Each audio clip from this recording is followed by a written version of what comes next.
Hey y'all, last night I was talking to an acquaintance and he told me he was a widower, and I asked him how his wife died, and his response just shook me to the core. And I want to share this with you because my hope is that it will inspire you the way it did me. And when I say inspire you, I mean that it might change the way that you live your life, the way that it has given me a gut check, and I hope that you'll share this video. So when I asked him how his wife died, he said that this happened on Valentine's Day a couple of years ago, and he said he was behind the wheel. He said that he received a text message and he reached for his phone, and he said the next thing I knew, I woke up in a hospital 2 days later. And y'all, she was gone. They have a 6-year-old son. And I could feel the pain and the love and the loss in his heart. It was so sad.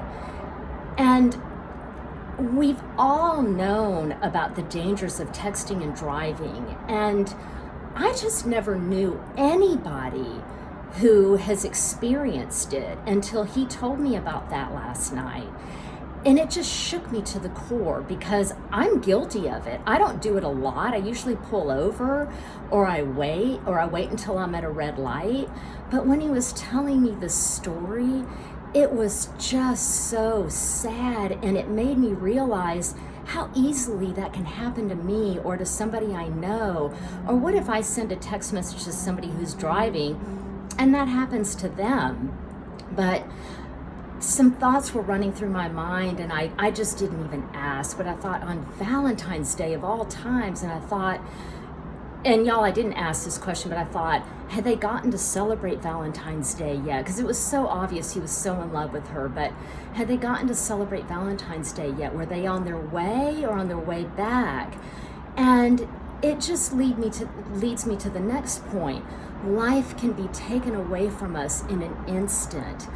And I know this because when I was 19, I left my house for a quick run. I laced up my shoes and I started running, and I got hit by a giant Cadillac. And this thing just crushed me. And I should be dead now. When that happened to me, I vowed from that moment forward to always live my life with intention. Like that happened to me, and I knew, okay, I survived that, so I am here for a reason. I have purpose, and I'm going to figure out what that is.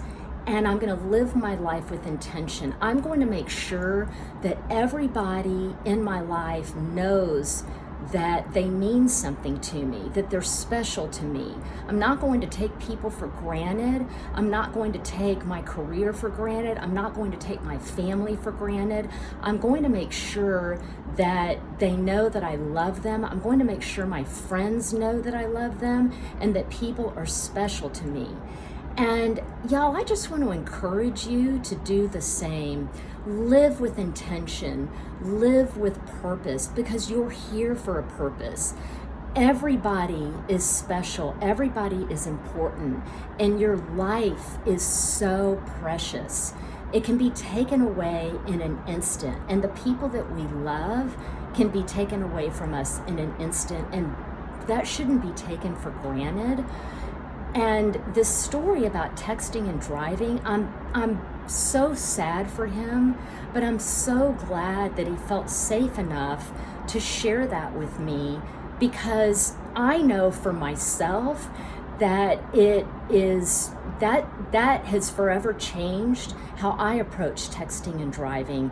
And I hope it'll do the same for you. And I just plead that you will please share this video with other people so that maybe we can save one person from doing the same and making a grave error. So please share it with others, and please live your life with intention and make sure the people that you love know that they're important to you. I'm Marisa Vallbona. Live inspired.